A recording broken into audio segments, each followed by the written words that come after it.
नमस्कार मेरे प्यारे दर्शकों। मैं हूं आपका दोस्त मिस्टर दीपक और आज मैं आपको एक ऐसे रहस्यमयी और खौफनाक दुनिया में ले जाने वाला हूं जहां डर और सस्पेंस हर कदम पर आपका पीछा करते हैं। क्या आप तैयार हैं उस खौफ को महसूस करने के लिए? अगर हां, तो जरा ठहरिए, क्योंकि जो कहानी मैं आपको सुनाने वाला हूं वह सिर्फ आपकी धड़कन को तेज नहीं करेगी, बल्कि आपको एक नई दुनिया में ले जाएगी जहां हर पल खतरे की आहट है और सच्चाई के पर्दे में एक बड़ा राज छिपा है। इस खौफनाक सफर पर जाने से पहले अगर आपने हमारे सोशल टॉक चैनल को सब्सक्राइब नहीं किया है तो अभी कर लीजिए और बेल आइकन को दबाकर नोटिफिकेशन ऑन कर लीजिए ताकि आप हमारे हर नए एपिसोड से अपडेट रहें।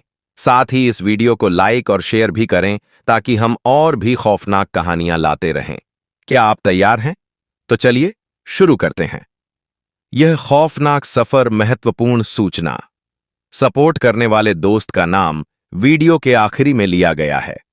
अंधेरी रात थी, आसमान में बादल घिरे हुए थे और हल्की हल्की ठंडी हवा कॉलेज की पुरानी लाइब्रेरी की खिड़कियों से टकरा रही थी। कृष्ण अकेला एक कोने में बैठा था। उसकी आंखों में उदासी और चेहरे पर थकान थी। वह हमेशा से एक कमजोर छात्र माना जाता था, जिसे ना तो अच्छे नंबर मिलते थे और ना ही समाज में कोई खास पहचान। हर दिन उसके लिए एक नया ताना और एक नई बेइज्जती लेकर आता था। कॉलेज के दोस्त उसका मजाक बनाते, प्रोफेसर उसे नजरअंदाज कर देते और वह खुद को एक असफल इंसान मान चुका था। उस रात भी वह लाइब्रेरी में यूं ही बैठा था, किताबों की अलमारियों को घूरते हुए। तभी अचानक हवा का एक तेज झोंका आया और एक पुरानी धूल भरी किताब नीचे गिर गई। किताब के गिरते ही कृष्ण का ध्यान उसकी ओर गया। उस किताब का नाम था अप्सरा साधना, काले चमड़े की जर्द में लिपटी।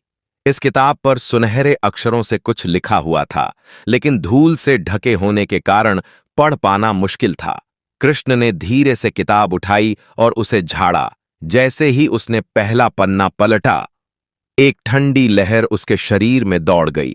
किताब के भीतर अजीब ओगरीब चित्र बने हुए थे, कुछ रहस्यमयी आकृतियां, कुछ अज्ञात संकेत और बीच बीच में संस्कृत के श्लोक जिनका अर्थ समझ पाना मुश्किल था।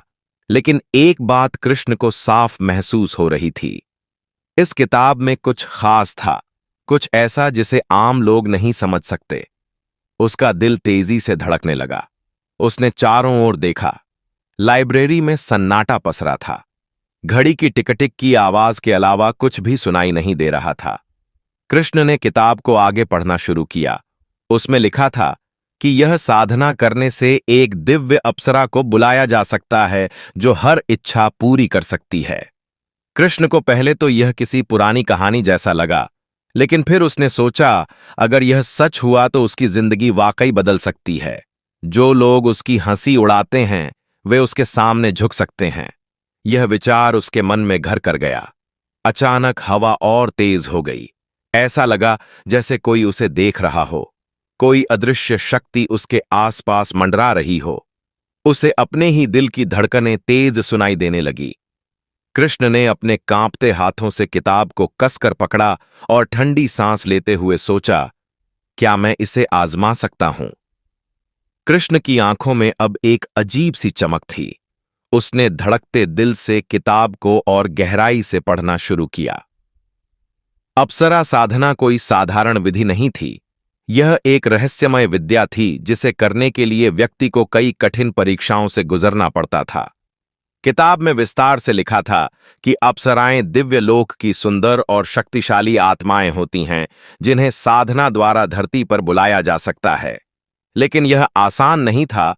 जो लोग साधना को अधूरा छोड़ देते थे या कोई भूल कर बैठते थे, वे भयानक श्राप का शिकार हो जाते थे। कई साधकों के भयानक अंत की कहानियां किताब के पन्नों में दर्ज थीं। कोई पागल हो गया था, किसी की आत्मा हमेशा के लिए इस लोक और परलोक के बीच भटकने लगी थी, और कुछ तो बिना कोई निशान छोड़े ही गायब हो गए थे। कृष्ण का मन घबरा गया, लेकिन फिर उसने सोचा, अगर मैं सफल हो गया तो अप्सरा सच में मेरी हर इच्छा पूरी कर सकती है। यह विचार उसे रोमांचित कर रहा था। वह पूरी तरह से इस किताब की गिरफ्त में आ चुका था। रात के सन्नाटे में जब पूरा हॉस्टल सो रहा था, कृष्ण चुपचाप किताब के पन्ने पलटता रहा। उसमें लिखा था कि साधना करने के लिए पूर्ण एकांत चाहिए। एक खास मंत्र का जाप करना होगा और यह क्रिया कई दिनों तक चल सकती है। लेकिन सबसे खतरनाक बात यह थी कि एक बार साधना शुरू करने के बाद उसे बीच में रोकना मौत को बुलाने जैसा था। जैसे जैसे कृष्ण किताब को पढ़ता गया, उसके आसपास का माहौल बदलने लगा। उसे ऐसा महसूस होने लगा जैसे कोई अदृश्य शक्ति उसके करीब आ रही हो। कमरे में हल्की हल्की ठंडक बढ़ने लगी और हवा में एक अजीब सी सुगंध फैल गई। कृष्ण ने घड़ी की ओर देखा। रात के 3:09 बज चुके थे। यह वही समय था जिसे किताब में मायावी क्षण कहा गया था। वह समय जब दूसरी दुनियाओं की शक्तियां इस लोक में प्रवेश कर सकती थीं। एक पल के लिए कृष्ण के हाथ कांपे। क्या वह सच में यह साधना कर सकता था? किताब की चेतावनियां उसके दिमाग में गूंजने लगीं। लेकिन फिर उसने अपने जीवन के उन सभी अपमानों को याद किया जो उसने झेले थे। हर बेइज्जती, हर ताना, हर असफलता। उसने धीरे से बुदबुदाया, अब मैं बदल लूंगा, अब सब कुछ बदलेगा। उसने ठान लिया कि वह इस साधना को जरूर करेगा। लेकिन हॉस्टल के कमरे में तो यह संभव नहीं था। किताब में लिखा था कि साधना किसी सुनसान और ऊर्जावान स्थान पर करनी चाहिए, जहां कोई बाधा ना आए। कृष्ण को तुरंत कॉलेज के पीछे वाला पुराना शिव मंदिर याद आया, जो अब सुनसान पड़ा था। लोग कहते थे कि वहां अजीब घटनाएं होती हैं और रात में वहां जाने की हिम्मत कोई नहीं करता था। लेकिन यही तो कृष्ण के लिए सबसे सही जगह थी। कोई उसे वहां रोकने नहीं आएगा और वह बिना किसी रुकावट के साधना कर पाएगा। उसने एक गहरी सांस ली, किताब को अपने बैग में रखा और अपने अगले कदम की तैयारी करने लगा। उसे नहीं पता था कि वह किस भयानक रास्ते पर कदम रखने जा रहा है। कृष्ण की आंखों में अब सिर्फ एक ही लक्ष्य था, अप्सरा साधना। किताब में लिखे हर शब्द ने उसे अपनी तरफ खींच लिया था और अब वह इस रहस्यमय विद्या को आजमाने के लिए पूरी तरह तैयार था। लेकिन इसके लिए उसे एक ऐसी जगह चाहिए थी जहां कोई उसे डिस्टर्ब न करे। हॉस्टल या लाइब्रेरी इसके लिए सही नहीं थे। इसलिए उसने अपने शहर के पास एक सुनसान जगह खोजने की सोची। कई दिनों की तलाश के बाद उसे पता चला कि शहर से थोड़ी दूर घने जंगलों के बीच एक पुराना मंदिर है, जिसे लोग भूतहा मानते हैं।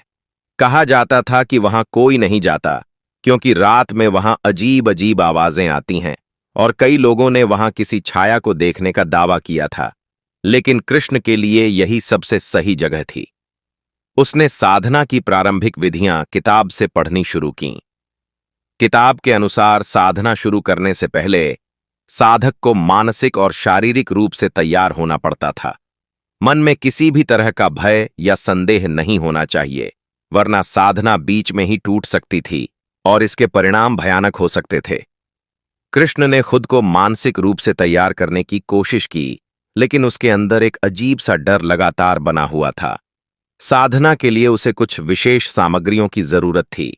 कस्तूरी चंदन, एक विशेष प्रकार का दीपक, काले तिल और कुछ दुर्लभ जड़ी बूटियां जिनका नाम भी उसने पहले कभी नहीं सुना था। वह धीरे धीरे इन सभी चीजों को इकट्ठा करने लगा। कुछ चीजें उसे आसानी से मिल गईं, लेकिन कुछ चीजें उसे बहुत मशक्कत के बाद मिलीं। जैसे जैसे वह इन सामग्रियों को जुटाता गया, उसकी बेचैनी बढ़ने लगी। ऐसा लग रहा था जैसे कोई अदृश्य शक्ति उसे देख रही हो, जैसे किसी को पता चल गया हो कि वह क्या करने जा रहा है। एक रात जब वह अपने कमरे में बैठा साधना से जुड़ी किताब पढ़ रहा था, अचानक कमरे की लाइट हल्की हल्की झपकने लगी। कृष्ण ने चारों तरफ देखा, लेकिन कुछ भी अजीब नहीं था। उसने सोचा कि यह सिर्फ एक इत्तेफाक होगा, लेकिन जैसे ही उसने किताब का एक और पन्ना पलटा, खिड़की के बाहर से किसी के फुसफुसाने की आवाज आई। कृष्ण चौंक गया। उसकी रीढ़ में ठंडक दौड़ गई। उसने धीरे से खिड़की के बाहर झांका, लेकिन वहां कोई नहीं था। केवल सन्नाटा था, भयानक डरावना सन्नाटा। कृष्ण अब समझ चुका था कि वह किसी साधारण चीज में हाथ नहीं डाल रहा है, लेकिन अब पीछे हटना संभव नहीं था। डर के बावजूद उसकी जिज्ञासा उसे आगे बढ़ने के लिए मजबूर कर रही थी। वह नहीं जानता था कि जिस रास्ते पर वह चल पड़ा है वहां से वापस लौटना आसान नहीं होगा। पूर्णिमा की रात थी। चांद की हल्की रोशनी जंगल के उस वीरान हिस्से को भयानक बना रही थी जहां वह प्राचीन मंदिर खड़ा था। मंदिर खंडहर जैसा दिखता था। उसके पत्थरों पर काई जम चुकी थी और उसके आसपास जंगली झाड़ियों ने रास्ता लगभग बंद कर दिया था। लेकिन कृष्ण के कदम रुके नहीं। उसने अपने बैग से वह रहस्यमयी किताब निकाली और एक गहरी सांस लेते हुए मंदिर के अंदर कदम रखा। अंदर घुप अंधेरा था। सिर्फ कुछ टूटी खिड़कियों से चांद की रोशनी भीतर आ रही थी। हवा में अजीब सी गंध थी, जैसे किसी पुराने कमरे में बंद पड़ी चीजों से आती है। कृष्ण ने किताब में बताए अनुसार विशेष अनुष्ठान की तैयारी शुरू की। उसने मंदिर के बीचों बीच बैठकर काले तिलों का एक घेरा बनाया, दीपक जलाया और अपने चारों ओर चंदन का लेप लगाया। फिर उसने मंत्रों का जाप करना शुरू किया, धीमे धीमे लेकिन पूरी श्रद्धा के साथ। शुरुआत में कुछ भी असामान्य नहीं हुआ। मंदिर की टूटी दीवारों के पार बस झिंगुरों की आवाज गूंज रही थी। लेकिन जैसे जैसे उसकी आवाज मंत्रों के साथ तेज होने लगी, हवा में एक अनजानी हलचल शुरू हो गई। धीरे धीरे मंदिर के अंदर का तापमान बदलने लगा। पहले हल्की ठंडक महसूस हुई, फिर हवा चलने लगी, धीमी और रहस्यमयी। कृष्ण का दिल तेजी से धड़कने लगा, लेकिन उसने मंत्र जाप नहीं रोका। अचानक जलता हुआ दीपक खुद ब खुद कांपने लगा और उसकी लौ ऊपर उठकर नीले रंग में बदल गई। मंदिर की पुरानी घंटियां बिना किसी के छुए हिलने लगी। दीवारों पर अजीब छाया बननी शुरू हो गई, जो किसी अदृश्य शक्ति की मौजूदगी का संकेत दे रही थी। कृष्ण ने अपनी आंखें बंद कर लीं और मंत्रों का जाप और तेज कर दिया। तभी एक मधुर स्त्री स्वर गूंजा। कृष्ण उसका मन ठहर गया। यह आवाज किसी और की नहीं थी, बल्कि उसी से बात कर रही थी। स्वर इतना कोमल और मोहक था कि उसकी आत्मा तक कांप गई। कृष्ण ने घबराते हुए आंखें खोलीं और जो उसने देखा उससे उसका रोम रोम खड़ा हो गया।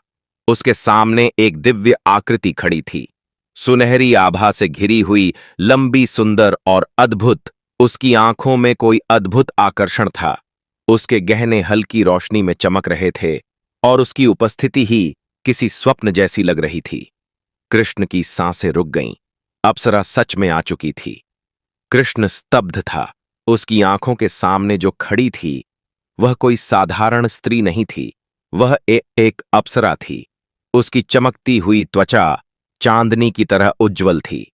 उसके लंबे काले बाल हवा में हल्के हल्के लहरा रहे थे और उसकी बड़ी रहस्यमयी आंखों में एक अजीब सी चमक थी, जिसे देखकर कृष्ण के रोंगटे खड़े हो गए।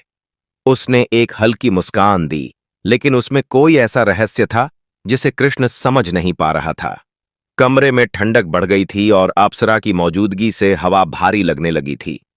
कृष्ण की सांसें तेज हो गईं। क्या तुम सच में आई हो? उसने कांपती आवाज में पूछा। अप्सरा कुछ क्षण चुप रही, फिर उसकी आवाज गूंजी, गहरी, मधुर, लेकिन भीतर एक अजीब सी गूंजली हुए, जैसे कई आवाजें एक साथ बोल रही हो। तुमने मुझे बुलाया है। कृष्ण, लेकिन क्या तुम सच में जानते हो कि तुम क्या कर रहे हो? कृष्ण की रीढ़ में ठंडक दौड़ गई। उसने सिर झुकाया और धीरे से कहा, मैं बस अपनी जिंदगी बदलना चाहता हूं। अप्सरा ने उसकी तरफ एक गहरी नजर डाली। लोग हमेशा कुछ ना कुछ चाहते हैं, उसने धीमे स्वर में कहा, लेकिन साधना केवल इच्छा पूरी करने का माध्यम नहीं है। जो इसे अधूरा छोड़ देता है उसे इसकी कीमत चुकानी पड़ती है। कृष्ण के दिल की धड़कनें तेज हो गईं। उसे किताब में लिखी चेतावनियां याद आने लगीं। साधना को अधूरा छोड़ने वाले या डर कर पीछे हटने वालों का अंत भयावह होता है, लेकिन अब वह वापस नहीं लौट सकता था। उसकी आंखों में संकल्प छलकने लगा। मैं नहीं डरता, उसने हिम्मत जुटाकर कहा, मैं इसे पूरा करूंगा। अप्सरा ने एक पल उसे घूरा, फिर उसके चेहरे पर एक हल्की मुस्कान आई, लेकिन यह मुस्कान रहस्यमयी थी, ऐसी कि जिससे यह पता नहीं चलता था कि वह खुश है या किसी गहरे खेल की शुरुआत कर रही है। तो फिर खेल शुरू हुआ, उसने धीरे से कहा, और अचानक मंदिर की लौ और भी तेज जलने लगी। हवा में कुछ बदल गया था। कृष्ण अब केवल एक साधारण इंसान नहीं था, वह एक ऐसे रास्ते पर कदम रख चुका था जहां से लौटना शायद संभव नहीं था। अप्सरा ने कृष्ण को गहरी नजरों से देखा। उसकी आंखों में अब पहले से भी ज्यादा रहस्य था। अगर तुम सच में इस साधना को पूरा करना चाहते हो, उसने धीमी लेकिन प्रभावशाली आवाज में कहा, तो तुम्हें अपनी नीयत और समर्पण साबित करना होगा। कैसे? कृष्ण ने धड़कते दिल से पूछा। कल रात तुम्हें एक संकेत मिलेगा। अगर तुम सच्चे मन से साधना कर रहे हो तो तुम्हें यह संकेत स्पष्ट रूप से समझ आएगा। लेकिन याद रखना, अगर तुम्हारा मन डगमगाया या तुम डर गए तो यह साधना तुम्हारे लिए एक श्राप बन सकती है। कृष्ण का गला सूख गया। कैसा संकेत? उसने हकलाते हुए पूछा। लेकिन अप्सरा ने कोई उत्तर नहीं दिया। वह धीरे धीरे हवा में विलीन होने लगी और उसके साथ ही मंदिर में जल रही दिव्य ज्योति भी फीकी पड़ने लगी। कुछ ही क्षणों में सब कुछ पहले जैसा शांत और ठंडा हो गया, जैसे वहां कुछ हुआ ही ना हो। कृष्ण असमंजस में था। क्या यह सब सच में हो रहा है? क्या मैं सही दिशा में जा रहा हूं या किसी भयानक जाल में फंसता जा रहा हूं? लेकिन फिर उसने खुद को संभाला। अब वह पीछे नहीं हट सकता था। उसने पूरी श्रद्धा से अगली रात साधना जारी रखने का निश्चय किया। रात का तीसरा पहर आते ही मंदिर का वातावरण बदलने लगा। हवा भारी हो गई थी और घने पेड़ों के बीच से आती सरसराहट अब कानों में गूंजने लगी थी। कृष्ण अपनी आंखें बंद कर मंत्रों का जाप कर रहा था। तभी अचानक मंदिर के बाहर किसी के चलने की आहट सुनाई दी, धीमी लेकिन स्पष्ट, जैसे कोई जानबूझकर धीरे धीरे उसके करीब आ रहा हो। कृष्ण का शरीर ठंडा पड़ने लगा। उसकी धड़कनें तेज हो गईं। उसने धीरे धीरे आंखें खोलीं और कांपते हुए दरवाजे की ओर देखा। बाहर घना अंधकार था, लेकिन उस अंधेरे के बीच उसे एक परछाई दिखाई दी, एक धुंधली आकृति जो धीरे धीरे उसकी ओर बढ़ रही थी। कृष्ण ने हिम्मत करके आगे कदम बढ़ाया, लेकिन जैसे ही उसने मंदिर के द्वार तक पहुंचने की कोशिश की, वह रहस्यमयी छाया अचानक गायब हो गई। पूरा माहौल फिर से शांत हो गया, लेकिन अब उस शांति में भी एक अजीब सा भय समाया हुआ था। उसका मन चीख रहा था कि वह वहां से भाग जाए, लेकिन उसने खुद को संभाला। यह मेरी परीक्षा है, अगर मैं डर गया तो सब खत्म हो जाएगा। उसने खुद को समझाया और वापस साधना में बैठ गया। लेकिन अब हर गुजरते पल के साथ उसे लग रहा था कि कोई उसे देख रहा है। मंदिर के अंधेरे कोनों से, घने पेड़ों के पीछे से, या फिर शायद ठीक उसके पीछे से कृष्ण की आंख खुली तो उसे महसूस हुआ कि कुछ बदल चुका था। हवा में एक अलग तरह की ऊर्जा थी, जैसे वह हर चीज को पहले से ज्यादा गहराई से महसूस कर सकता हो। उसके कान हल्की हल्की फुसफुसाहटें पकड़ रहे थे, जो शायद हवा में घुली थी या शायद कुछ और। जब उसने अपने हाथों को देखा तो उसे लगा कि उसकी उंगलियां पहले से ज्यादा संवेदनशील हो गई हैं। यह मेरा भ्रम है या साधना का असर? वह खुद से बुदबुदाया।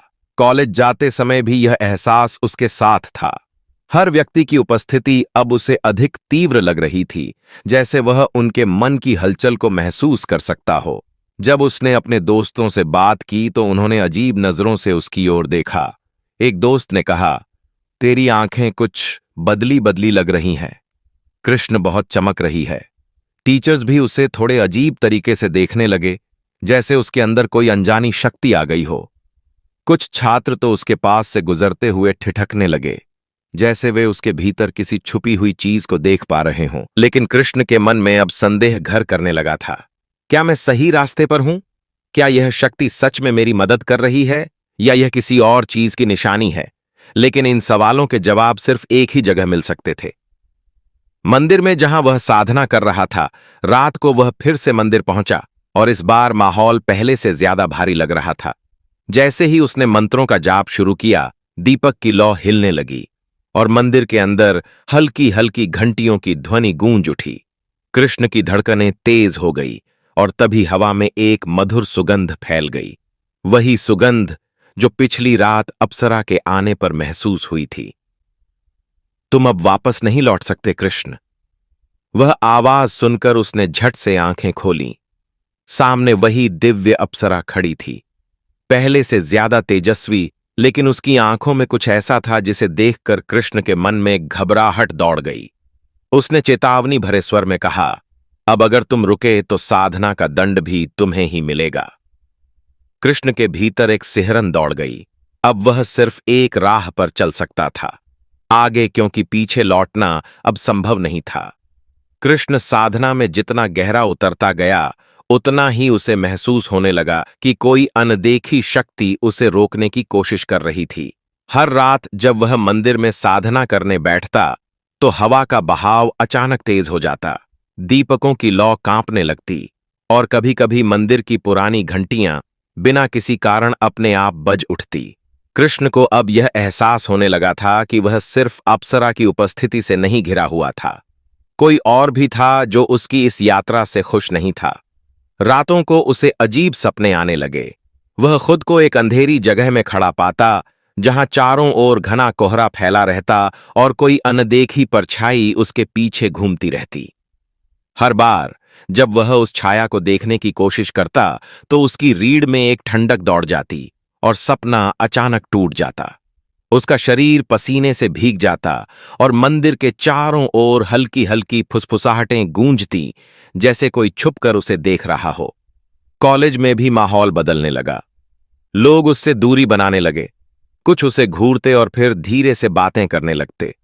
कुछ टीचर्स भी अब उसे अजीब नजरों से देखने लगे थे। कृष्ण को उनकी आंखों में एक अनकहा डर दिखाई देता था, जैसे वे उसके अंदर कोई बदलाव महसूस कर चुके हों, लेकिन कहने की हिम्मत नहीं कर पा रहे हो। हर रात साधना के दौरान अजीब घटनाएं बढ़ती जा रही थीं। कभी हवा इतनी ठंडी हो जाती कि उसके शरीर में झुरझुरी दौड़ जाती, तो कभी मंदिर की दीवारों पर अनजानी छायां दिखतीं जो कुछ ही पलों में गायब हो जाती। एक रात तो उसे अपने पीछे किसी के सांस लेने की आवाज सुनाई दी। उसका दिल तेजी से धड़कने लगा और जब उसने मुड़कर देखा तो वहां कुछ भी नहीं था, सिर्फ अंधेरा। अब कृष्ण के मन में संदेह उठने लगे थे।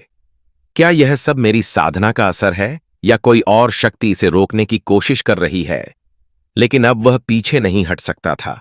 उसे इस रहस्य से पर्दा उठाना ही था, चाहे इसके लिए उसे किसी भी अंधकार से गुजरना पड़े। कृष्ण मंदिर के अंधेरे कोने में बैठा था। उसकी आंखें दीपक की कांपती लौ पर टिकी थीं। हवा ठंडी हो गई थी और वातावरण में एक अजीब सी घुटन महसूस हो रही थी। तभी अप्सरा की रहस्यमयी आवाज गूंजी, कृष्ण, जो राह तुमने चुनी है वह आसान नहीं है।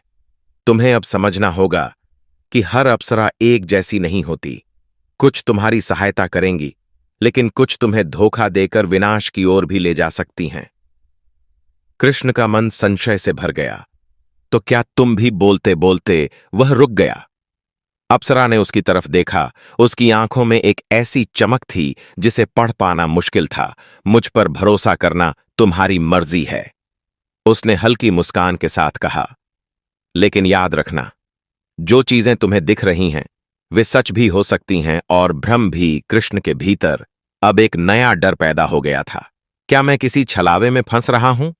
क्या अप्सरा सच में मेरी मदद कर रही है या यह सब किसी और खेल का हिस्सा है? उसके मन में सवालों का सैलाब उमड़ पड़ा, लेकिन उससे पहले कि वह कुछ और सोच पाता, मंदिर के अंदर अजीब घटनाएं होने लगीं। अचानक दीपक की लौ बुझ गई और सारा मंदिर घने अंधकार में डूब गया। हवा अचानक बेहद ठंडी हो गई, इतनी कि कृष्ण को लगा जैसे उसकी हड्डियां जम जाएंगी।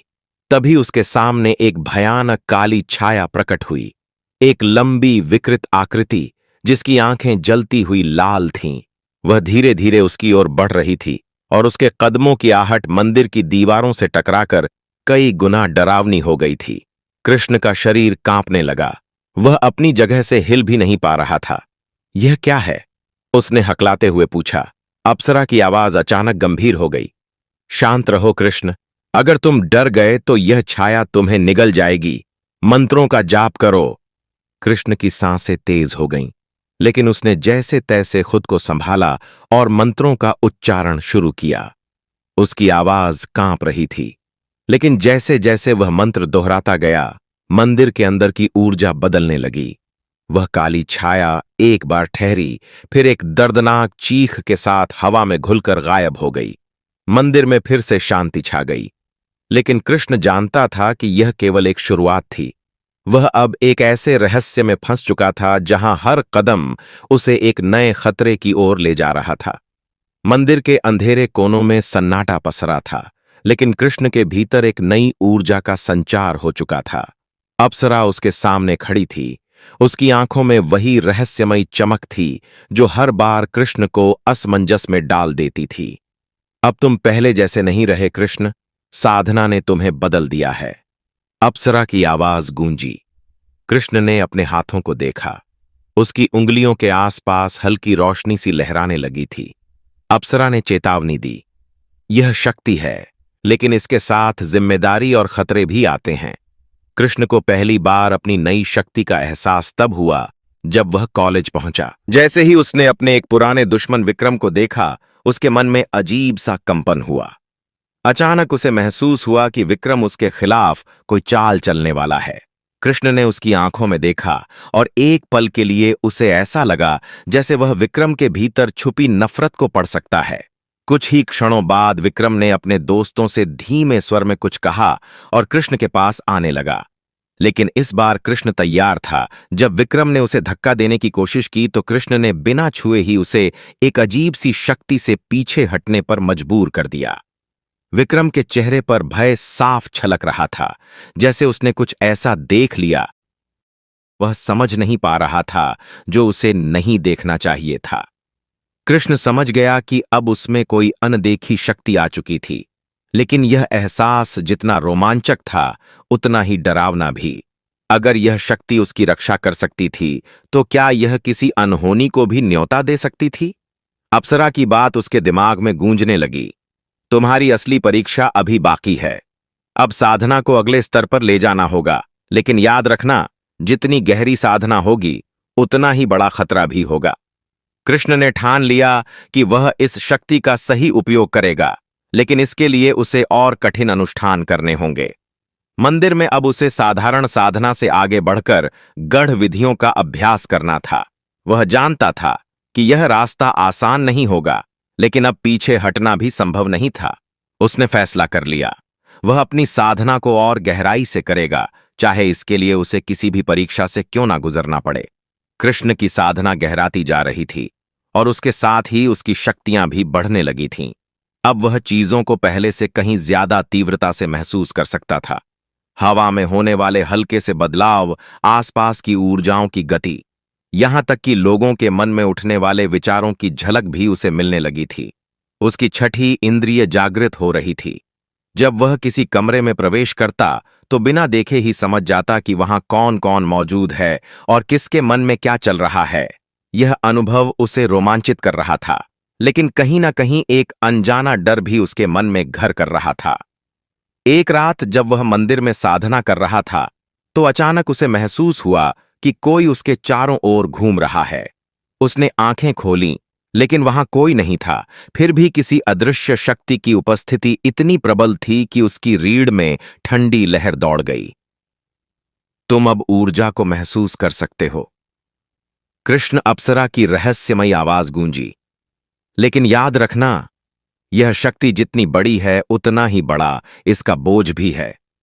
अगर तुम इसका गलत इस्तेमाल करोगे तो यह तुम्हारे लिए घातक सिद्ध हो सकती है। कृष्ण ने उसकी बात सुनी, लेकिन उसके भीतर एक अलग ही भाव जाग रहा था। उसे ऐसा लग रहा था जैसे अब वह अजय हो गया हो। क्या वह इस शक्ति से अपने जीवन की सभी समस्याएं हल नहीं कर सकता? क्या अब वह उन लोगों से बदला नहीं ले सकता जिन्होंने उसे तिरस्कृत किया था? लेकिन जैसे ही यह विचार उसके मन में आया, अप्सरा की आंखें सख्त हो गईं। संभल कर कृष्ण उसने चेतावनी दी, यह शक्ति वरदान भी है और श्राप भी। अगर तुम्हारा मन डगमगाया तो यह शक्ति तुम्हें निगल जाएगी। कृष्ण का दिल तेजी से धड़कने लगा। क्या वह सही रास्ते पर था या यह शक्ति उसे एक ऐसे अंधकार में धकेल रही थी जहां से वापस आना असंभव था? उसने एक गहरी सांस ली और खुद को संयमित किया। उसे अभी और सीखना था, अपनी शक्तियों को और समझना था। लेकिन एक बात स्पष्ट थी, अब उसका जीवन पहले जैसा नहीं रहा। कॉलेज के गलियारे में हलचल थी, लेकिन कृष्ण शांत खड़ा था। अब वह पहले जैसा नहीं रहा था। उसकी चाल में आत्मविश्वास था, उसकी आंखों में एक रहस्यमयी चमक थी जिसे देखकर लोग अनायास ही सहम जाते थे। उसकी शक्तियां अब केवल मंदिर तक सीमित नहीं थीं, वे उसके व्यक्तित्व का हिस्सा बन चुकी थीं। उसके दोस्त उससे दूरी बनाने लगे थे और दुश्मन उसे घूरने लगे थे, लेकिन अब वह किसी से डरता नहीं था। एक दिन जब वह अकेले लाइब्रेरी से बाहर निकल रहा था तो उसका सामना विक्रम से हुआ, वही पुराना दुश्मन जिसने हमेशा उसे अपमानित करने की कोशिश की थी। विक्रम के साथ उसके कुछ साथी भी थे जो उसे घेरने लगे।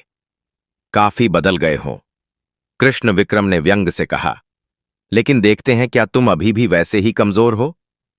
उसने धमकी भरी मुस्कान के साथ कृष्ण के कंधे पर हाथ रखने की कोशिश की। कृष्ण ने कोई प्रतिक्रिया नहीं दी। उसने सिर्फ विक्रम की आंखों में गहरी नजरों से देखा, एक ऐसी नजर जो किसी रहस्यमयी शक्ति से भरी हुई थी। अचानक विक्रम का चेहरा सफेद पड़ गया, उसकी मुस्कान गायब हो गई और उसकी आंखों में एक अनकहा भय उभर आया। उसकी सांसें तेज हो गईं और बिना कुछ कहे वह घबराकर पीछे हट गया। उसके साथी भी अजीब सा महसूस करने लगे और बिना एक शब्द बोले वहां से भाग खड़े हुए। कृष्ण ने गहरी सांस ली। यह क्या था? उसने खुद से सवाल किया। उसने किसी को छुआ तक नहीं था, लेकिन केवल उसकी मौजूदगी और आंखों की चमक से ही विक्रम डर कर भाग गया था। तभी अप्सरा की आवाज उसके कानों में गूंजी, कृष्ण, तुमने अपने पहले इम्तिहान को सफलतापूर्वक पार कर लिया है। यह केवल शुरुआत है। अब तुम्हें समझना होगा कि तुम्हारी शक्ति केवल रक्षा के लिए है, ना कि प्रतिशोध के लिए। अगर तुमने इसे गलत राह पर मोड़ा तो यह शक्ति तुम्हें ही नष्ट कर देगी। कृष्ण ने सिर झुका लिया। उसने महसूस किया कि अब वह एक ऐसी दुनिया में प्रवेश कर चुका था जहां हर निर्णय, हर कदम उसकी नियति तय करेगा। यह केवल शुरुआत थी और आगे की राह पहले से कहीं अधिक खतरनाक होने वाली थी। मंदिर की दीवारों पर टिमटिमाती दीपों की लौ रहस्यमयी छाया बना रही थी। कृष्ण एक कोने में बैठा साधना में लीन था, लेकिन आज उसकी साधना में पहले जैसी शांति नहीं थी। उसकी आंखें बंद थीं, परंतु मन किसी अदृश्य भय से घिरा हुआ था। हर रात जब वह साधना करता तो उसे ऐसा महसूस होने लगा था जैसे कोई अनदेखी शक्ति उसे देख रही हो, कोई जो अप्सरा से अलग थी। हवा में एक अजीब सी ठंडक भरने लगी और मंदिर के बाहर लगे पीपल के पत्ते असामान्य रूप से हिलने लगे। तभी अचानक मंदिर के भीतर धीमी मगर गूंजती हुई एक अजनबी आवाज आई। कृष्ण उसकी रीढ़ में एक ठंडी झुरझुरी दौड़ गई। उसने आंखें खोल लीं, लेकिन चारों ओर केवल अंधकार था। फिर भी उसे लग रहा था कि कोई वहां मौजूद है। अप्सरा प्रकट हुई, लेकिन आज उसका चेहरा गंभीर था। उसने कहा, यह कोई सामान्य आत्मा नहीं है। कृष्ण, कोई शक्ति तुम्हारी साधना को बाधित करने की कोशिश कर रही है। कृष्ण ने घबराकर पूछा, कौन है यह? क्या यह मुझे नुकसान पहुंचा सकती है? अप्सरा ने गहरी सांस ली और कहा, यह एक शक्तिशाली नकारात्मक ऊर्जा है जो नहीं चाहती कि तुम अपनी साधना पूरी करो। यह तुम्हें भ्रमित करेगी, तुम्हें डराएगी, और अगर तुम कमजोर पड़े तो यह तुम्हारी चेतना पर कब्जा कर सकती है। कृष्ण का मन भय और उत्सुकता के द्वंद्व में उलझा था, लेकिन अब वह सचेत हो चुका था। अब उसे सिर्फ साधना ही नहीं करनी थी, बल्कि इस छिपे हुए अंधकार से भी लड़ना था। मंदिर की दीवारों पर छाया और गहरी हो गई थीं, और कृष्ण को पहली बार एहसास हुआ कि वह एक ऐसे खेल का हिस्सा बन चुका था जहां हर गलती की कीमत उसकी आत्मा हो सकती थी। यह सिर्फ एक परीक्षा नहीं थी, यह अस्तित्व की लड़ाई थी। मंदिर के भीतर घना अंधेरा था। कृष्ण अपने स्थान पर बैठा साधना कर रहा था, लेकिन आज कुछ अलग महसूस हो रहा था। हवा अचानक भारी हो गई थी, जैसे किसी ने सारा ऑक्सीजन खींच लिया हो। दीपों की लौ अनायास ही कांपने लगी और मंदिर के पत्थरों पर अनजाने साए उभरने लगे। कृष्ण का मन विचलित होने लगा, उसकी सांसें तेज हो गईं। तभी उसकी आंखों के सामने एक अंधेरी आकृति आकार लेने लगी, एक लंबी विकृत छाया जिसकी आंखें सुर्ख अंगारे की तरह जल रही थी। वह धीरे धीरे उसकी ओर बढ़ रही थी, जैसे उसे घेरने वाली हो। कृष्ण की पूरी देह भय से जकड़ गई। उसने मंत्रों का जाप करने की कोशिश की, लेकिन उसकी आवाज गले में ही अटक गई। उसकी आत्मा जैसे भारी होती जा रही थी, शरीर शून्य पड़ने लगा था। वह कुछ भी कर पाने में असमर्थ था। कृष्ण, खुद को संभालो। अप्सरा की आवाज बिजली की तरह गूंजी। वह अचानक उसके सामने प्रकट हुई। उसका चेहरा गंभीर था। यह क्षण निर्णायक है। अगर तुम अब कमजोर पड़े तो यह नकारात्मक शक्ति तुम्हें पूरी तरह अपने वश में कर लेगी। कृष्ण ने अपनी पूरी शक्ति बटोरी, लेकिन डर अभी भी उसके मन को जकड़े हुए था। छाया और पास आ गई। अचानक अप्सरा ने अपनी आंखें बंद कर लीं और उसके चारों ओर एक दिव्य आभा फैलने लगी। कृष्ण, अपनी ऊर्जा को महसूस करो, इसे अपने नियंत्रण में लो। कृष्ण ने गहरी सांस ली और अपने भीतर की शक्ति को पहचानने की कोशिश की। धीरे धीरे उसके शरीर में एक गर्माहट दौड़ने लगी, जैसे उसके भीतर कोई जाग चुका हो। उसने अपनी आंखें बंद की और पूरी ताकत से मंत्रों उच्चारण शुरू किया। जैसे ही मंत्र उसके होठों से निकला, उसके चारों ओर एक अदृश्य शक्ति लहराने लगी। अचानक वह नकारात्मक छाया ठिठक गई, जैसे कोई अदृश्य शक्ति उसे पीछे धकेल रही हो। कृष्ण ने मंत्र जाप और तेज कर दिया और देखते ही देखते वह छाया कराते हुए हवा में घुलने लगी। मंदिर फिर से शांत हो गया। कृष्ण हाँफ रहा था, लेकिन उसकी आंखों में अब डर नहीं था, एक नई जागरूकता थी। अप्सरा मुस्कुराई। यह तुम्हारी पहली जीत थी कृष्ण, लेकिन यह केवल शुरुआत है। असली परीक्षा अभी बाकी है। कृष्ण ने अपनी मुट्ठियां भी लीं। अब वह जान गया था कि उसे केवल साधना नहीं करनी थी, बल्कि लड़ना भी था। और यह लड़ाई उसकी आत्मा और उसके भाग्य की थी। मंदिर की घटना के बाद कृष्ण को महसूस हुआ कि वह पहले जैसा नहीं रहा। उसकी आत्मा पहले से अधिक जागृत थी, लेकिन इसके साथ ही एक गहरी जिम्मेदारी का एहसास भी उसके मन में घर करने लगा। वह जान चुका था कि शक्ति का हर वरदान एक कीमत के साथ आता है। अप्सरा ने उसे चेताया था, अब तुम सिर्फ एक साधारण विद्यार्थी नहीं रहे। कृष्ण, तुम्हारी आत्मा मजबूत हुई है, लेकिन इस शक्ति का सही उपयोग करना ही तुम्हारी सबसे बड़ी परीक्षा होगी। अब कृष्ण को अपनी दिनचर्या भी बदली हुई लगने लगी थी। कॉलेज में लोग उसकी आंखों में एक अजीब सी चमक देखते थे। कुछ उससे डरने लगे थे, तो कुछ उसकी ओर अनजाने में आकर्षित होने लगे थे। उसकी छठी इंद्रिय इतनी प्रबल हो चुकी थी कि वह लोगों के इरादों को पहले से भांप सकता था। लेकिन इसके साथ ही उसके भीतर एक अजीब सा संघर्ष भी शुरू हो गया था। क्या यह शक्ति उसे सही राह पर ले जा रही थी, या वह किसी अज्ञात अंधकार की ओर बढ़ रहा था? रात में जब वह मंदिर लौटता तो अप्सरा उसे अगले अनुष्ठानों के बारे में बताती, लेकिन हर नए कदम के साथ कृष्ण के मन में एक सवाल उठता, क्या मैं खुद को इस राह में खो दूंगा? कृष्ण जानता था कि यह रास्ता आसान नहीं था। आगे जो निर्णय उसे लेने थे, वे सिर्फ उसकी जिंदगी ही नहीं, बल्कि उसकी आत्मा की नियति भी तय करेंगे। क्या वह एकात्मिक योद्धा बनेगा, या यह यात्रा उसे कहीं और ले जाएगी, कहीं जहां से वापसी संभव नहीं होगी? कॉलेज में अब अजीब घटनाएं होने लगी थीं। कभी किसी स्टूडेंट को बिना वजह ठंड लगने लगती, तो कभी किसी के कानों में फुसफुसाहट सुनाई देती, जबकि वहां कोई नहीं होता। कृष्ण को जल्द ही एहसास हो गया कि यह कोई आम घटनाएं नहीं थीं। यह वही नकारात्मक ऊर्जा थी जिससे उसने पहले लड़ाई लड़ी थी, लेकिन इस बार यह शक्ति अकेली नहीं थी। ऐसा लग रहा था जैसे उसने और भी आत्माओं को बुला लिया हो, और अब वे कॉलेज के चारों ओर भटक रही थीं। एक रात जब कृष्ण साधना कर रहा था, अप्सरा अचानक गंभीर स्वर में बोली, अब तुम्हारी साधना का अगला चरण शुरू हो चुका है। कृष्ण, तुम्हें अपनी शक्तियों को एक नई दिशा में मोड़ना होगा। तुम्हारी असली परीक्षा अब शुरू होती है। अतफ्सहा। कृष्ण ने उसकी बात सुनी, लेकिन उसके भीतर एक बेचैनी थी। अब तक वह केवल अपनी शक्ति को समझने और उसे अपनाने की कोशिश कर रहा था, लेकिन अब उसे इसे सही और गलत के बीच संतुलित करना था। अगर उसने गलती की तो वह भी उन्हीं नकारात्मक शक्तियों का हिस्सा बन सकता था जिनसे वह लड़ रहा था। अगली सुबह कॉलेज के गलियारे में एक अजीब सन्नाटा था। कुछ स्टूडेंट्स की तबीयत अचानक खराब होने लगी थी। कुछ के चेहरे पीले पड़ गए थे और कुछ कहते कि उन्होंने किसी परछाई को अपने कमरे में घूमते देखा था।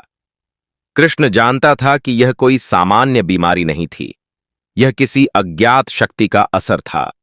रात में जब वह मंदिर पहुंचा तो अप्सरा ने उसे चेतावनी दी, यह अब तक की सबसे कठिन परीक्षा होगी। कृष्ण, अगर तुम हार गए तो यह शक्तियां तुम्हें भी निगल जाएंगी। कृष्ण ने गहरी सांस ली। अब पीछे हटने का कोई रास्ता नहीं था। उसे यह लड़ाई लड़नी ही थी, न सिर्फ अपने लिए बल्कि उन सभी लोगों के लिए जो इस अदृश्य खतरे से अनजान थे। कॉलेज का माहौल अब पहले जैसा नहीं रहा था। कृष्ण ने महसूस किया कि कुछ छात्र असामान्य तरीके से व्यवहार कर रहे थे। उनकी आंखें खोई खोई लगतीं। वे अचानक गहरी सोच में डूब जाते और कभी-कभी अकेले में बड़बड़ाने लगते, मानो किसी अनदेखी शक्ति से संवाद कर रहे हो। कृष्ण समझ चुका था कि यह किसी गहरी नकारात्मक ऊर्जा का प्रभाव था, लेकिन अभी तक वह यह नहीं जान पाया था कि यह शक्ति कौन थी और क्या चाहती थी। एक रात जब कृष्ण मंदिर में साधना कर रहा था, तभी उसे हल्की सिसकियों की आवाज सुनाई दी। उसने आंखें खोली तो देखा कि एक लड़की मंदिर के दरवाजे पर खड़ी थी। वह कांप रही थी। उसकी आंखों में डर साफ झलक रहा था। कृष्ण, मेरी मदद करो, वह धीरे से बोली और रोने लगी। कृष्ण धीरे धीरे उसके पास गया और उसे बैठने का इशारा किया। क्या हुआ? तुम इतनी डरी हुई क्यों हो? कृष्ण ने पूछा। लड़की ने कांपते हुए कहा, मुझे कई दिनों से अजीब सपने आ रहे हैं। हर रात जब मैं सोती हूं तो मुझे महसूस होता है कि कोई परछाई मेरे पास आ रही है। कभी वह मेरे कानों में अजीब अजीब बातें फुसफुसाती है, कभी ऐसा लगता है कि वह मेरे ऊपर हावी होने की कोशिश कर रही है। कृष्ण के रोंगटे खड़े हो गए। यह वही नकारात्मक शक्ति थी जिसने पहले भी उसे रोकने की कोशिश की थी। अब यह सिर्फ कृष्ण तक सीमित नहीं थी, यह शक्ति दूसरों को भी अपने प्रभाव में लेने लगी थी। अप्सरा मंदिर के एक कोने से प्रकट हुई और गंभीर स्वर में बोली, कृष्ण, अब वक्त आ गया है कि तुम अपनी साधना का सही उपयोग करो। अब यह लड़ाई सिर्फ तुम्हारी नहीं रही, अब तुम्हें औरों की भी रक्षा करनी होगी। कृष्ण ने गहरी सांस ली। अब उसे अपनी ताकत को सही दिशा में मोड़ना था, क्योंकि अंधेरा तेजी से फैल रहा था और यदि उसने जल्द ही कुछ नहीं किया तो यह शक्ति पूरे कॉलेज पर हावी हो सकती थी। कॉलेज में एक अजीब दहशत फैल गई थी। एक छात्र जिसका नाम सूरज था, अचानक ही बीमार पड़ गया था। डॉक्टर उसकी हालत को समझ नहीं पा रहे थे। उसका शरीर ठंडा हो चुका था और उसकी त्वचा पर गहरे नीले और काले रंग के रहस्यमय निशान उभर आए थे। कुछ लोग इसे सामान्य बीमारी मान रहे थे, लेकिन कृष्ण को एहसास हो गया था कि यह कुछ और ही था, कुछ ऐसा जो इंसानी समझ से परे था। जब कृष्ण सूरज से मिलने उसके कमरे में पहुंचा तो वहां का माहौल ही अलग था। जैसे ही उसने कमरे में कदम रखा, उसे एक ठंडी लहर महसूस हुई, मानो वहां कोई अदृश्य ताकत मौजूद हो। खिड़कियां बंद होने के बावजूद पर्दे हल्के हल्के हिल रहे थे और कमरे में एक अजीब सी गंध फैली हुई थी, जली हुई लकड़ी और धूल की मिश्रित गंध। यह जगह शुद्ध नहीं है, अप्सरा ने धीमे स्वर में कहा। कृष्ण आगे बढ़ा और सूरज के पास जाकर उसका माथा छूने की कोशिश की, लेकिन तभी सूरज की आंखें अचानक खुल गईं। उसकी आंखें अब वैसी नहीं रही थीं। वे काली और गहरी हो चुकी थीं, जैसे कोई और उसमें समा चुका हो। उसकी सांसें असामान्य हो गईं और उसकी आवाज गहरी व डरावनी हो गई। यहां क्यों आया है? सूरज की आवाज अब उसकी अपनी नहीं थी। कृष्ण एक पल के लिए स्तब्ध रह गया, लेकिन फिर उसे अप्सरा के शब्द याद आए, डरो मत, क्योंकि डर ही तुम्हारी सबसे बड़ी कमजोरी बन सकता है। कृष्ण ने तुरंत मंत्रों का उच्चारण करना शुरू किया। जैसे ही उसने पहला मंत्र पढ़ा, सूरज की आंखें और ज्यादा गहरी हो गईं और उसके शरीर ने झटके खाने शुरू कर दिए। कमरे की दीवारें हल्की हल्की कंपन करने लगीं और दरवाजा जोर से खुद ब खुद बंद हो गया। तू इसे मुझसे छीन नहीं सकता, एक गूंजती हुई आवाज पूरे कमरे में फैल गई, लेकिन कृष्ण रुका नहीं। उसने मंत्रों का उच्चारण और तेज कर दिया। अचानक सूरज की चीखें पूरे हॉस्टल में गूंज उठीं। कमरे के कोने में एक धुंधली काली आकृति उभरने लगी, एक छाया जो दर्द से कराह रही थी। कृष्ण ने अपनी आंखें बंद कीं और अपनी पूरी ऊर्जा मंत्रों में डाल दी। कुछ ही पलों में वह छाया एक झटके से हवा में विलीन हो गई और सूरज बेहोश होकर बिस्तर पर गिर पड़ा। कमरा अब शांत हो चुका था। ठंडक धीरे धीरे खत्म हो रही थी और कृष्ण ने महसूस किया कि उसका पहला सामना एक भटकती आत्मा से हुआ था और यह आसान नहीं था। अप्सरा उसकी ओर देखते हुए बोली, यह सिर्फ शुरुआत थी, तुम्हें अभी और भी खतरों का सामना करना बाकी है। कृष्ण की साधना अब एक नए मोड़ पर थी। अप्सरा ने उसे एक ऐसे स्थान के बारे में बताया जहां नकारात्मक शक्तियां जन्म ले रही थीं। यह कोई साधारण जगह नहीं थी, बल्कि एक पुराना कुआं था जिसे लोग वर्षों से भूतहा मानकर छोड़ चुके थे। गांव के बुजुर्गों की मान्यता थी कि वहां कभी किसी गुप्त अनुष्ठान के दौरान कुछ भयानक हुआ था, जिसके बाद से उस कुएं से अजीब आवाजें आती थीं। हाल ही में कॉलेज के कुछ छात्रों ने इस जगह के बारे में सुना और मजाक में वहां जाने की कोशिश की। वे हिम्मत दिखाने के लिए कुएं के पास गए, लेकिन उनमें से एक वापस नहीं आया। बाकी बचे छात्र जब लौटे तो उनकी आंखों में एक अलग ही डर था। उन्होंने बताया कि जैसे ही वे कुएं के पास पहुंचे, वहां की हवा भारी हो गई और उन्हें लगा, लेकिन कोई भी उस जगह जाने की हिम्मत नहीं कर पा रहा था। कृष्ण को महसूस हुआ कि यह कोई साधारण घटना नहीं थी। वह समझ गया कि यह वही नकारात्मक शक्ति थी जिससे वह पहले भी टकरा चुका था। मुझे वहां जाना होगा, कृष्ण ने खुद से कहा। लेकिन जैसे ही उसने यह निर्णय लिया, अप्सरा उसके सामने प्रकट हुई। उसकी आंखों में चिंता झलक रही थी। यह मत भूलो कि यह कोई आम जगह नहीं है, अप्सरा ने चेतावनी दी। अगर तुम वहां गए तो तुम्हें खुद को पूरी तरह तैयार रखना होगा। जो शक्ति वहां बस चुकी है, वह तुम्हें आसानी से जाने नहीं देगी। कृष्ण ने गहरी सांस ली। अब यह सिर्फ एक रहस्य सुलझाने की बात नहीं थी, यह एक परीक्षा थी। एक ऐसी परीक्षा जिसमें असफलता का मतलब सिर्फ हार नहीं, बल्कि कुछ और भी भयानक हो सकता था। रात गिरने लगी थी और कृष्ण ने फैसला कर लिया कि वह उस कुएं के रहस्य से पर्दा उठाकर रहेगा, चाहे इसके लिए उसे किसी भी खतरे का सामना क्यों न करना पड़े। कृष्ण जब रात के अंधेरे में उस रहस्यमयी कुएं के पास पहुंचा तो वातावरण में एक अजीब सी बेचैनी थी। हवा में ठंडक थी, लेकिन यह कोई सामान्य ठंड नहीं थी। यह किसी अदृश्य शक्ति की उपस्थिति का संकेत थी। जैसे ही उसने आगे कदम बढ़ाया, उसे लगा कि कोई उसके कानों में धीमे धीमे फुसफुसा रहा है। आवाज स्पष्ट थी, लेकिन वह एक डरावना संदेश देती प्रतीत हो रही थी। अचानक एक झोंके की तरह ठंडी हवा उसके चारों ओर घूमने लगी। कृष्ण के शरीर में सेंध दौड़ गई। उसे महसूस हुआ कि कोई अनदेखी शक्ति उसके करीब आ रही है। उसने चारों ओर देखा, लेकिन वहां कोई नहीं था। फिर भी किसी की उपस्थिति इतनी गहरी थी कि उसके रोंगटे खड़े हो गए। उसी क्षण अप्सरा प्रकट हुई।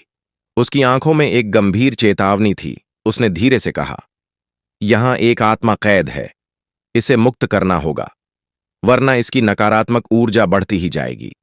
कृष्ण ने आंखें बंद कीं और अपनी साधना से प्राप्त शक्ति को केंद्रित करने लगा। उसने किताब में लिखे मंत्रों को याद किया और उनका उच्चारण शुरू किया। हर एक शब्द के साथ वातावरण और भारी होता गया। कुएं के अंदर से एक घुटी घुटी चीख सुनाई देने लगी, मानो कोई वहां सालों से बंद हो और अब बाहर आने के लिए छटपटा रहा हो। अचानक कुएं के अंधेरे से एक परछाई उभरी।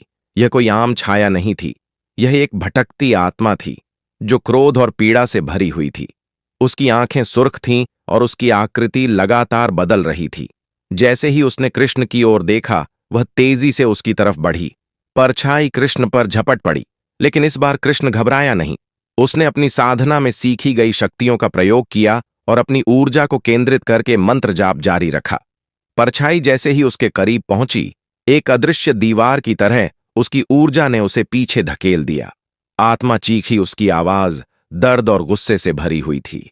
कृष्ण ने अपनी पूरी शक्ति से अंतिम मंत्र का उच्चारण किया और देखते ही देखते वह परछाई एक चमकदार रोशनी में बदल गई। कुछ ही क्षणों में आत्मा मुक्त हो गई और हवा में विलीन हो गई। कुआं जो अब तक भय का स्रोत था, अब एकदम शांत लग रहा था। कृष्ण ने गहरी सांस ली। यह अनुभव उसे बदल चुका था। उसे एहसास हुआ कि साधना केवल शक्ति पाने का माध्यम नहीं, बल्कि एक बड़ी जिम्मेदारी भी थी। अब वह जान चुका था कि उसकी राह आसान नहीं होगी, लेकिन वह इसके लिए पूरी तरह तैयार था। कुएं की आत्मा को मुक्त करने के बाद कृष्ण ने पहली बार महसूस किया कि उसकी साधना सिर्फ उसे शक्ति देने के लिए नहीं थी, बल्कि यह दूसरों की भी मदद करने के लिए थी। अब तक वह इसे अपनी निजी यात्रा मान रहा था, लेकिन अब उसे लगने लगा कि यह किसी बड़े उद्देश्य का हिस्सा है। कॉलेज के छात्र जो पहले उसे अजीब नजरों से देखते थे या उससे दूरी बनाकर रखते थे, अब उसकी ओर आकर्षित होने लगे थे। कुछ को लगने लगा कि उसमें कोई विशेष गुण है, तो कुछ बस उसकी बदली हुई उपस्थिति और व्यक्तित्व से प्रभावित हो रहे थे। लेकिन इस बढ़ती लोकप्रियता के बीच अप्सरा ने उसे चेतावनी दी। शक्ति जितनी बड़ी होती है उतनी ही ज्यादा परीक्षा लेती है। अप्सरा ने गंभीर स्वर में कहा, अगर तुमने इसे गलत दिशा में मोड़ा तो यह तुम्हें ही नष्ट कर देगी। कृष्ण ने उसकी बातों को ध्यान से सुना। अब तक उसने जो भी किया था वह निसंदेह एक बड़ा कदम था, लेकिन क्या वह सच में इसके लिए तैयार था? उसके मन में सवाल उठने लगे। अप्सरा सही कह रही थी। शक्ति का दुरुपयोग करने पर वह खुद के लिए ही खतरा बन सकता था। इस एहसास के साथ कृष्ण को यह भी महसूस हुआ कि उसकी शक्तियों की एक सीमा भी थी। हर बार वह जीत नहीं सकता था। साधना ने उसे मजबूत बनाया था, लेकिन यह उसे अजय नहीं बनाती थी। वह इंसान ही था और इंसान की कमजोरी उसकी सबसे बड़ी चुनौती होती है। कुछ दिनों बाद उसे शहर में अजीब घटनाओं के बारे में सुनने को मिला। कहीं कोई पुरानी हवेली में अजीब चीखें सुनाई दे रही थीं, तो कहीं लोगों को रात में अनजानी परछाइयां नजर आ रही थीं। ये सब इत्तेफाक नहीं हो सकता था।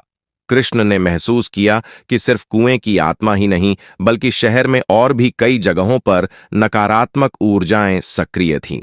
अब उसे फैसला करना था कि क्या वह अपनी साधना को सिर्फ अपनी रक्षा तक सीमित रखेगा या एक रक्षक की तरह आगे बढ़कर दूसरों की भी मदद करेगा। उसने गहरी सांस ली। यह रास्ता आसान नहीं था, लेकिन वह जानता था कि अब पीछे हटना नामुमकिन था। एक शाम जब कृष्ण अपने कमरे में बैठा हुआ था, तब उसकी नजर दरवाजे के नीचे से अंदर सरकाए गए एक पुराने पीले पड़े कागज पर पड़ी।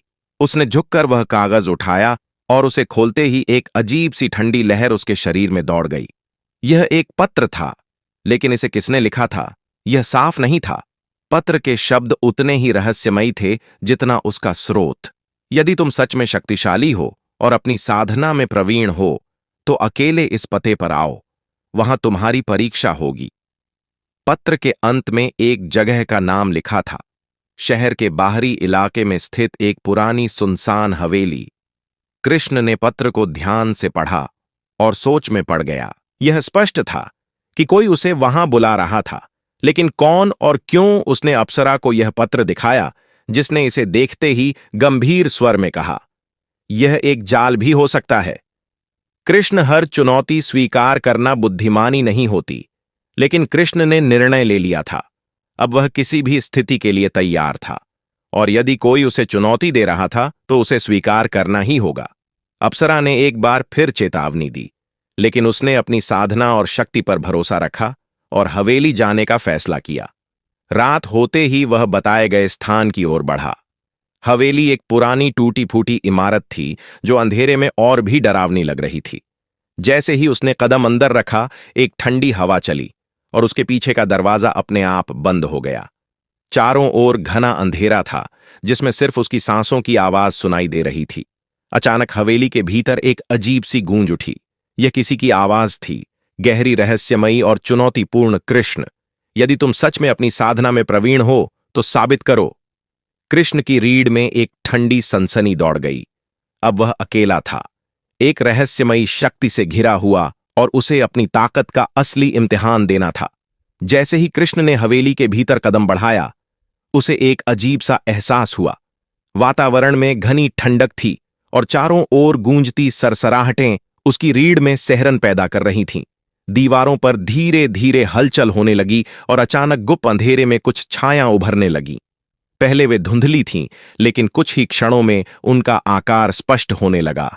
वे हवा में तैर रही थीं, बिना आंख के चेहरे की भयानक आकृतियां जो धीरे धीरे उसकी ओर बढ़ रही थीं। कृष्ण ने अपने भीतर एक कंपन महसूस किया। यह कोई सामान्य आत्माएं नहीं थीं, उनके शरीर से एक नकारात्मक ऊर्जा लहरों की तरह फैल रही थी। कृष्ण ने अप्सरा को पुकारा, जो उसकी चेतना में प्रकट हुई और गंभीर स्वर में बोली, यह सिर्फ भूतियां आकृतियां नहीं है कृष्ण, कोई शक्तिशाली तांत्रिक इन बाधाओं को तुम्हारे सामने खड़ा कर रहा है। इनसे लड़ने के लिए सिर्फ बल नहीं, बल्कि मानसिक शक्ति और सही ज्ञान की भी जरूरत होगी। कृष्ण ने सांसों को नियंत्रित किया और अपनी ऊर्जा को केंद्रित करने की कोशिश की। लेकिन जैसे ही उसने मंत्रों का जाप शुरू किया, छाया और भी विकराल होने लगीं। हवेली की दीवारें कंपन करने लगीं और एक कर्कश हंसी पूरे वातावरण में गूंज उठी। ऐसा लगा जैसे कोई अदृश्य शक्ति कृष्ण का मजाक उड़ा रही हो। अब कृष्ण को एहसास हुआ कि यह कोई साधारण परीक्षा नहीं थी, उसे अपनी साधना की असली परीक्षा देनी थी। अप्सरा ने उसे एक विशेष मंत्र बताया जो इन छायाओं की शक्ति को नियंत्रित कर सकता था। कृष्ण ने अपनी पूरी निष्ठा से मंत्रों का जाप किया, लेकिन छाया कम होने के बजाय और अधिक ताकतवर हो गई। उनके शरीर से निकलती काली लहरें कृष्ण के चारों ओर घेराबंदी करने लगीं। अचानक उनमें से एक ने कृष्ण की ओर झपट्टा मारा। कृष्ण पीछे हटा, लेकिन वह जानता था कि भागना कोई समाधान नहीं था। उसे इन शक्तियों का सामना करना ही होगा। उसने अपनी ऊर्जा को नियंत्रित किया, अपने भीतर की शक्ति को महसूस किया और मंत्रों का उच्चारण इस बार और भी दृढ़ता से किया। हवेली के अंदर की हवा भारी हो गई, छायां तड़पने लगीं, उनकी आकृतियां विकृत होने लगीं, वे कमजोर पड़ने लगीं और अंततः हवेली की दीवारों में समा गई। चारों ओर सन्नाटा छा गया। कृष्ण ने महसूस किया कि हवेली की ऊर्जा अब पहले से हल्की हो गई थी। यह उसकी पहली वास्तविक परीक्षा थी, जहां केवल शक्ति ही नहीं बल्कि धैर्य, आत्मविश्वास और ज्ञान भी आवश्यक था। उसने अपनी सांसें स्थिर की और अप्सरा की ओर देखा, जिसने सिर हिलाकर संकेत दिया, तुमने ये परीक्षा पार कर ली। लेकिन यह तो सिर्फ शुरुआत थी। मैं सपोर्ट करने वाले कुछ खास लोगों का नाम लेना चाहता हूं। सबसे पहले आशुतोष जी, जो पूर्वोत्तर भारत से हैं, जिन्होंने हमेशा मेरा साथ दिया। फिर सुरेश जी, जो आगरा उत्तर प्रदेश से हैं और हमेशा मुझे प्रेरित करते हैं। इसके बाद धनराज जी, जिनका समर्थन और मार्गदर्शन मेरे लिए बहुत मायने रखता है। और अंत में जितेंद्र तिवारी जी, जिनकी मदद और समर्थन के बिना यह सफर पूरा नहीं हो सकता था। इन सभी का मैं दिल से आभारी हूं।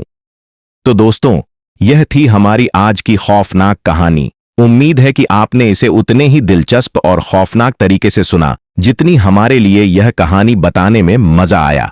अगर आपको हमारी कहानी पसंद आई हो तो एक लाइक देना ना भूलें।